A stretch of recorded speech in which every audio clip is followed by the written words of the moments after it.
Thyroid R PCOS இருந்தது அப்படின்னா fat loss possible அப்படின்னா எஸ் பாசிபிள் தான். அதுக்கு கரெக்டான அப்ரோச் வேணும். ஓகேங்களா?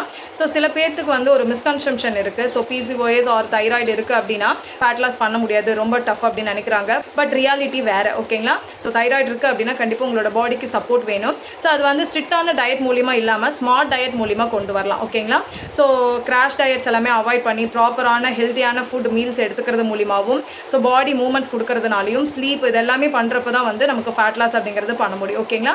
ஃபுட் அப்படின்னு எடுத்துக்கிறப்போ வந்து ப்ரோட்டீன், ஃபைபர் அண்ட் ஹெல்த்தியான ஃபேட்ஸ் இருக்கிற மாதிரியான மீல்ஸ் நம்ம ரெகுலராக எடுத்துக்கலாம். ஸோ எக்ஸசைஸ் அப்படின்னு பார்க்குறப்போ டெய்லி ஒரு 10 to 15 மினிட்ஸ் வந்து யோகா ஆர் வந்து வாக்கிங் இந்த மாதிரி நம்ம பண்ணலாம். ஸ்ட்ரெஸ் அண்ட் ஸ்லீப் இது ரெண்டையும் நம்ம கண்ட்ரோல் பண்ணோம் அப்படின்னாலே நமக்கு வந்து ஹார்மோன்ஸ் வந்து பேலன்ஸாக வரும். ஸோ ரிசல்ட் வேணால் ஸ்லோவாக இருக்கலாம், பட் இது வந்து ரியல் தான். ஓகேங்களா? ஸோ உங்களுடைய நம்பிக்கை விடாமல் கன்சிஸ்டண்ட்டாக நீங்கள் பண்ணணும். பர்ஃபெக்ஷனை விட கன்சிஸ்டன்சி தான் இங்கே வந்து ரொம்ப இம்பார்ட்டன்ட். ஓகேங்களா? ஸோ உங்களுக்கு தைராய்டு இருக்குது, நீங்கள் ஃபேட் லாஸ் வந்து பண்ணணும்னு நினைக்கிறீங்க அப்படின்னா எனக்கு கமெண்ட்டில் ஐ கேன் அப்படின்னு டைப் பண்ணுங்கள். அதுக்கான ஃப்ரீ கன்சல்டேஷனோட நான் உங்களை கனெக்ட் பண்ணுறேன். ஃபர்தராக வெயிட் லாஸை பற்றியான டிப்ஸ் வேணும்னா நம்மளோட பேஜை ஃபாலோ பண்ணிக்கோங்க. தேங்க்யூ.